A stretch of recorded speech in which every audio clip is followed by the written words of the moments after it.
کہتی ہے ایک صحابی تھے، ان کی موت کا وقت قریب آیا تو ان کی زبان پر کلمہ جاری نہیں ہو رہا تھا،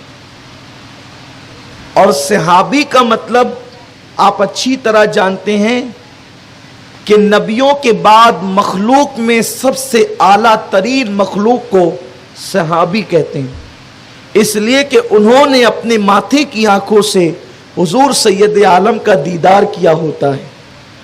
جس نے آقا کو ایک نظر دیکھا، جس مسلمان نے دیکھا انہیں ایک نظر، اس نظر کی بصارت پہ لاکھوں سلام۔ آقا کو ایک نظر جس نے دیکھ لیا ایمان کی حالت میں، اور ایمان کی حالت میں وہ دنیا سے چلا گیا، وہ صحابی اب کوئی غوث کتب ابدال ان کے مرتبے کو نہیں پہنچ سکتے، اتنا بڑا مرتبہ ہے صحابہ کا۔ لیکن صحابی کو مرتبہ کیوں ملا؟ بس حضور کی زیارت سے۔ کعبہ تو قیامت تک سبھی دیکھیں گے، نمازیں تو قیامت تک سبھی پڑھیں گے، وقت آئے گا تو جہاد سبھی کریں گے، لیکن حضور کا دیدار اب کسے نصیب ہوگا؟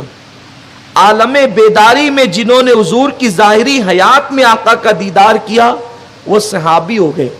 یہی تو ہم لوگوں کو سمجھانا چاہتے ہیں، لوگوں جب صحابی نے حضور کو دیکھ کر کے مقام صحابیت پا لیا تو اب کوئی غوث اور ابدال بھی ان کی طرح نہیں ہو سکتا، تو کوئی پان دکان والا اور لوم چلانے والا مصطفیٰ جان رحمت کی طرح کیسے ہو سکتا ہے؟ بات تو سمجھنے کی ہے۔ آپ عظمت صحابہ کی بات کرتے ہیں، لیکن عظمت صحابہ کو عظمت ملی کس وجہ سے؟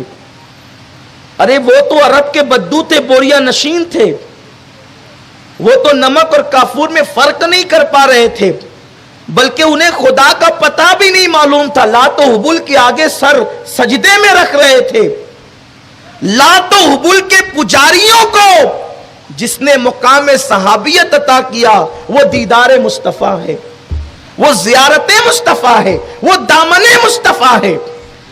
اب جس کی نالین کے صدقے سب کچھ ملا صحابہ کو، اب ان جیسا کوئی نہیں ہو سکتا، تو اس نال والے مصطفیٰ کی شان کا عالم کیا ہوگا، مصطفیٰ کریم کا مرتبہ اور مقام کیا ہوگا؟ لیکن یہ ایک الگ عنوان ہے، صحابہ کی عظمت کیا ہے۔ اور صحابہ تھے ہی بڑے عظمت والے، کیونکہ جب انہوں نے بتوں کی پوجا سے توبہ کی اور مصطفیٰ جان رحمت کے کہنے پر اللہ کو ایک مانا، تو پھر اتنے مضبوط توحیدی ہوئے، اتنے مضبوط توحیدی ہوئے کہ پھر زمانہ ان کے آگے جھکا، وہ کسی کے آگے نہیں جھکے۔ دنیا نے ان کے قدموں میں سر رکھا، انہوں نے پھر کہیں سر نہیں رکھے۔ صحابی ہیں اور موت کے وقت کلمہ زبان پہ نہیں آ